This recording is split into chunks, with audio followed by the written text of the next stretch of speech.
Vê amigas hoje em dia que perderam papéis porque não deram pro diretor. E aí chegou e falou assim, se você trabalhar comigo, você ganha o que você quer. Drogas, festas, traições, rituais e o polêmico teste do sofá. Recentemente, alguns ex-globais decidiram expor os segredos mais sombrios da maior emissora do Brasil. Hoje, você verá as confissões de famosos que viram os podres mais bizarros nos bastidores da TV Globo. O que realmente acontecia por trás das câmeras? Certamente, a maioria deve conhecer e irá se lembrar de Carina Bach, a ex-atriz, repórter e hoje apresentadora de um podcast no YouTube, que já participou de algumas novelas bem icônicas da TV, como Da Cor do Pecado, exibida pela primeira vez no ano de 2004, na Globo. A gente se gostava tanto. Um amor como o nosso não acaba assim do dia pra noite. Do dia pra noite? Faz 7 anos que você me traiu e me trocou. 7 anos não é nada pra quem gosta de verdade. Além disso, ela participou do reality show da Record, Simple Life, ao lado de Ticiane Pinheiro, saindo vencedora. Sabia que eu tô achando o lugar legal? Tá fresquinho aqui, né? Gostoso essa varanda? É. Ai. Ai,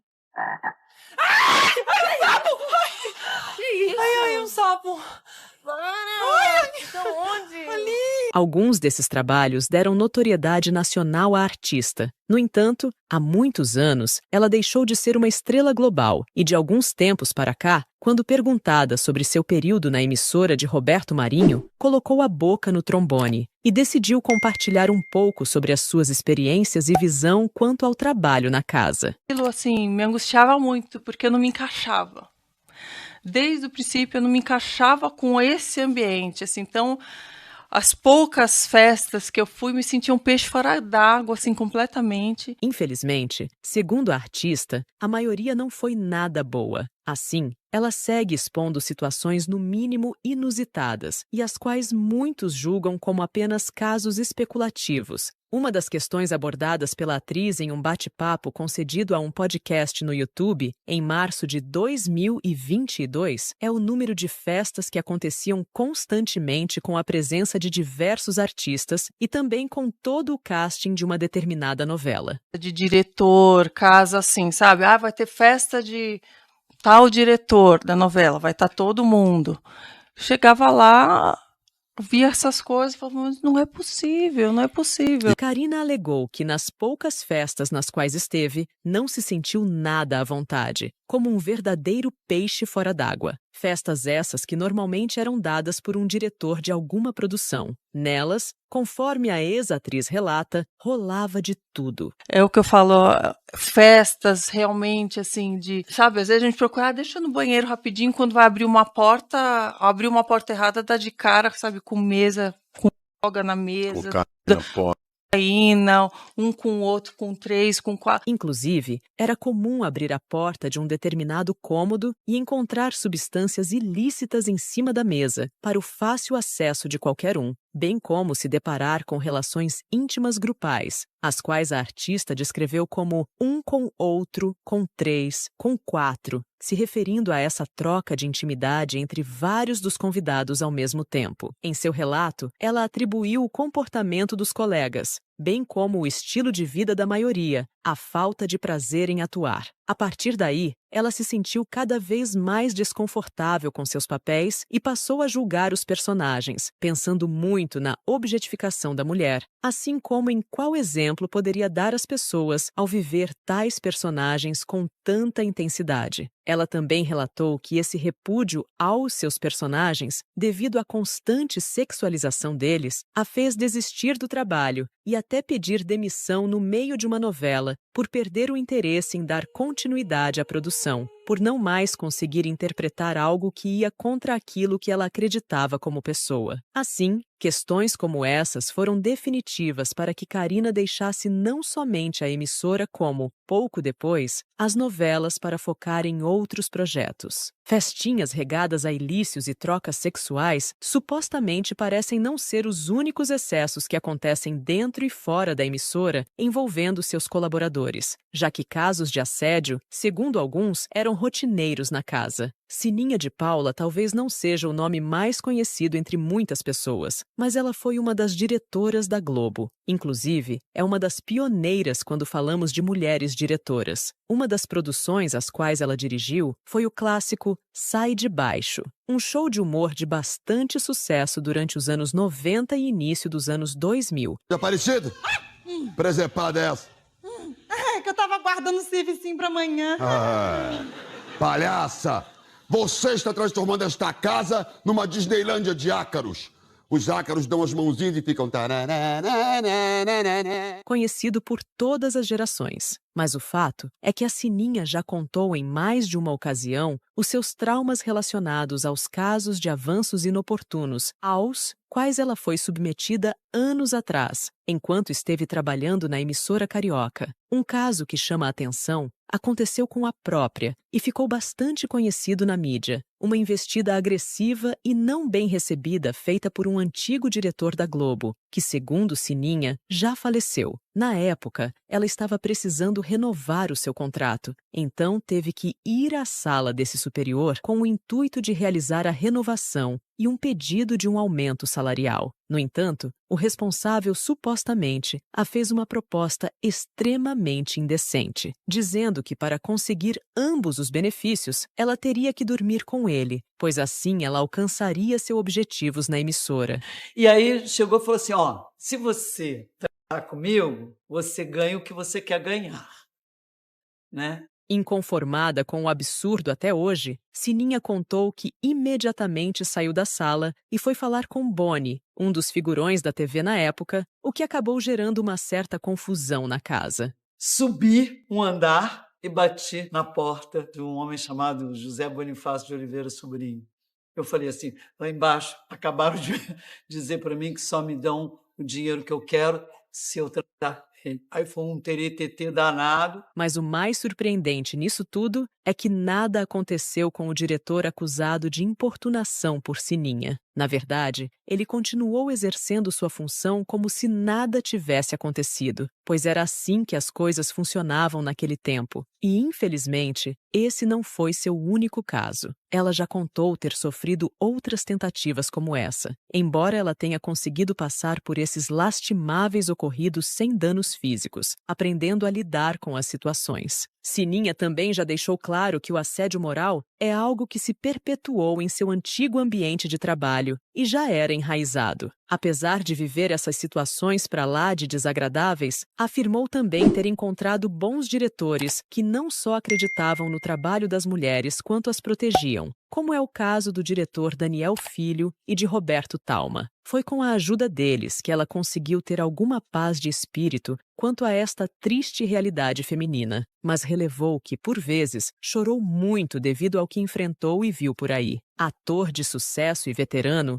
Mário Gomes foi outro que deu seu testemunho sobre as coisas que viu enquanto artista na Globo. No canal do YouTube Cara a Tapa, do youtuber Rica Perrone, ele foi perguntado se, de fato, existiam panelinhas na emissora. Você consegue dizer que é justo dizer que a Rede Globo é uma panela? Olha, o Boni priorizava a competência, né?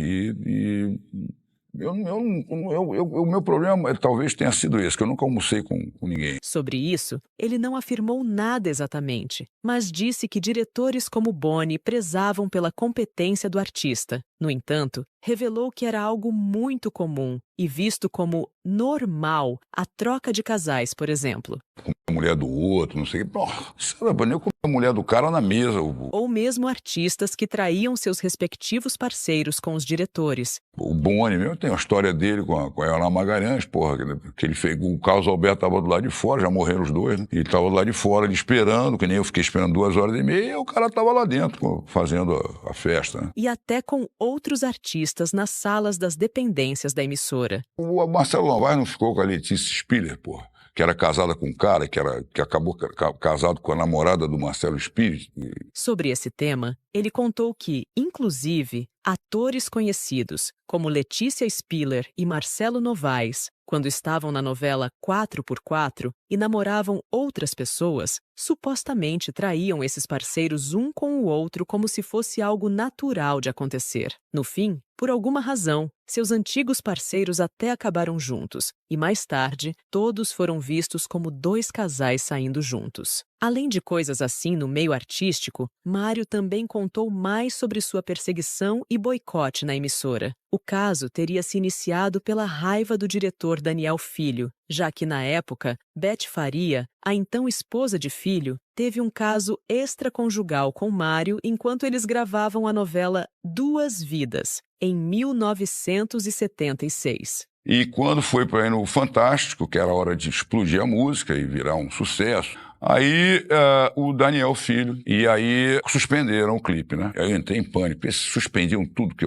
era proposto por mim lá dentro, né? Segundo o ator, por mais que na época esse tipo de envolvimento fosse liberal entre os artistas, o diretor não ficou nada feliz quando soube da traição e, como forma de vingança, decidiu perseguir e boicotar Mário para que ele perdesse seu prestígio. Assim, foram lançadas notícias difamatórias ao seu respeito e até mesmo sobre seu pai, que já era falecido. Na realidade, ele fez uma matéria que eu fui avisado falando coisas absurdas do meu pai. Meu pai havia morrido há 9 anos, apaixonado por meu pai, né? Então aquilo, eu era muito ligado à família Grace. Então ele achava que eu iria ter uma atitude agressiva, né? Segundo o ator, todas as notícias a seu respeito e também sobre seu pai eram falsas e tinham como intuito atingi-lo para que ele perdesse a paciência diante do diretor e tentasse agredi-lo, dando-lhe a justificativa perfeita para acabar com sua carreira. E essa não foi a primeira nem única vez em que Mário Gomes falou sobre esses assuntos e compartilhou sua história, já que em outra oportunidade, quando esteve no podcast Papagaio Falante, de Sérgio Malandro e Renato Rabelo, ele falou novamente sobre as mesmas situações, mas com um pouco mais de detalhes, seja quanto ao seu caso com a atriz, bem como quanto à perseguição e o boicote que sofreu do poderoso diretor da emissora, que no fim das contas, acabou prejudicando bastante sua carreira e seu status de galã da época. E a ex-diretora da Globo não foi a única a passar por situações desconfortáveis, já que Samara Filippo, uma conhecida atriz por diversas produções de sucesso e com papéis de destaque, também já alegou ter vivido momentos delicados como os de Sininha,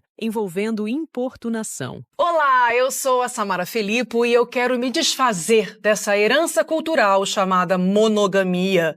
Mas não é nada fácil. Ela, inclusive, também já contou um pouco sobre suas experiências enquanto esteve na emissora. Parte de seu relato foi dado no programa Mais Que 8 Minutos, podcast do apresentador e comediante Rafinha Bastos, em seu canal no YouTube. Lá, Samara discorreu sobre situações bastante desagradáveis que viveu e que mexeram bastante com seu psicológico, que vão desde ver outras colegas de profissão perdendo papéis por se recusarem a irem para a cama com diretores até mesmo por propostas indecentes, fosse um convite para ter conversas íntimas ou ter pessoas tocando partes do seu corpo sem sua permissão.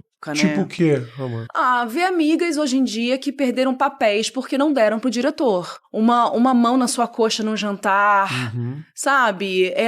Vem cá conversar só eu e você. Segundo ela, havia mais, mas que na época não parecia tão sério quanto atualmente, logo nada era tratado como deveria. Tirando hoje que eu olho pra trás e vejo os abusos que eu passei, de machismo, que coisas que a gente nunca enxergou na época, e palavras que a gente nem usava naquela época. Outro ponto que ela se recorda como algo negativo na experiência global foi a pressão estética que sofreu para sempre estar com sua aparência perfeita para as próximas novelas. Sendo assim, ela disse que deixava de comer bem com receio de ganhar mais peso e, como consequência, perder o papel em uma produção futura devido à mudança no corpo. A atriz também frisa o fato de que muitas vezes as atrizes preferem ficar em silêncio sobre esse assunto, tanto para preservarem seus papéis quanto suas respectivas carreiras, algo que parece continuar acontecendo até hoje, mesmo com as coisas mais às claras. No bate-papo concedido, Samara também falou sobre o quão absurdo era a naturalidade com que se tratava coisas terríveis como essas, bem as denúncias que tempos depois apareciam,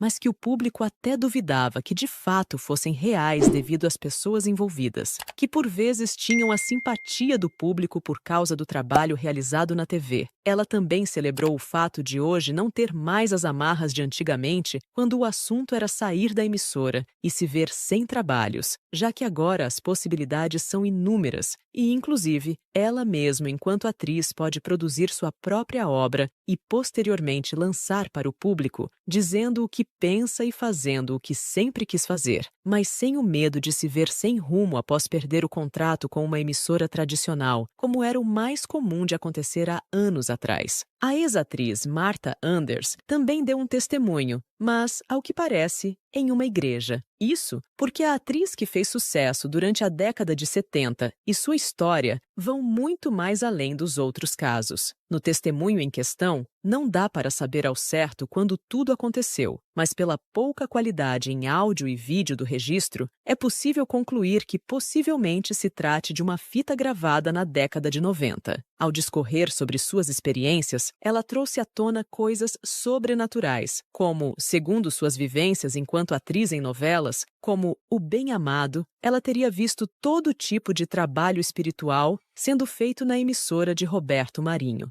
Missy, todo mundo, tem que ser artista, tem que ser artista. E fui. Casei com o diretor da Globo, pedi ajuda aos guias espirituais, fiz todo tipo de trabalho, despacho que vocês podem imaginar. Na verdade, não só viu como também participou de algumas, embora tenha garantido que nunca foi além, nem fez nenhum tipo de pacto, embora tivesse tido vontade. E participei de todo tipo de sessão de linha branca, promessa para santo. Cheguei lá na TV Globo, fui logo lançada, imediatamente já estava pisando no palco, estrelando. Em seu relato, há menções de que havia sessões espíritas acontecendo entre os artistas da emissora naquela época. Assim, seduzida pela vaidade e pelo sonho de ser artista, ela afirma que conseguiu alcançar esses objetivos, mas que o preço cobrado não foi barato, pois além de ter se visto obrigada a se casar com um dos diretores mesmo contra sua vontade, apenas para conseguir o que queria, ela também relatou ter supostamente visto todo o tipo de promiscuidade acontecendo nos bastidores. Porque eu tinha que escolher. Ou virava lésbica, ou drogada e traficante, ou aprendia todas as imoralidades possíveis, tinha que me tornar uma pessoa depravada. E assim eram os bastidores. Só tinha a TV Globo comandando esse país. Tempos depois, ela disse ter se separado do marido diretor e depois ter casado com um empresário da Globo, mas que enquanto era ovacionada nos palcos, sofria violência doméstica em casa. E continuando nas sessões espíritas, vendo capas de revista para tudo que é lado com minha foto, me separei do diretor da Globo, fui viver com o empresário. Certo dia, ela sentiu algo estranho em seu rosto, uma dor forte, como uma espécie de espetada. Depois disso, encontrou uma bolha que só aumentou de tamanho. Era um câncer linfático. Com o tempo, a doença evoluiu e outras bolhas foram se espelhando pelo corpo. A atriz, que antes era considerada uma das mais belas, passou a viver quase que irreconhecível. Depois de um longo tempo, após quase 2 anos convivendo com a doença e a tratando, depois de ter sido substituída no mundo artístico, Martha conta que tinha certeza de que iria morrer em breve. Estava tendo sérias dificuldades e foi internada em um hospital sem perspectivas de melhoras. Ela então chegou a duvidar da existência de Deus por deixá-la naquele estado depois dela ter conseguido tudo. Ela conta que, inclusive, teve sonhos muito reais sobre viajar pelo universo, sobre clamar o nome de Deus para não acordar. Mas, segundo ela, o inexplicável a esperava e aconteceu logo depois, pois ao refazer os curativos na manhã seguinte, tanto ela quanto a equipe de enfermaria perceberam que não havia mais nada em seu rosto, pois as feridas haviam sumido. Assim, ela estava completamente curada. Martha ali percebeu que Deus existia e não a deixou padecer ali daquele jeito. Hoje, com 79 anos, Martha ainda fala sobre o assunto. Inclusive, em 2023, gravou com o canal History, no programa Inexplicável, com Danton Mello. dando detalhes sobre a fama até os momentos vividos com a doença e durante sua experiência sobrenatural. Me conte nos comentários qual desses segredos mais te surpreendeu. Já suspeitava de algo assim? Não esqueça de deixar o seu gostei, se inscrever e compartilhar com os amigos.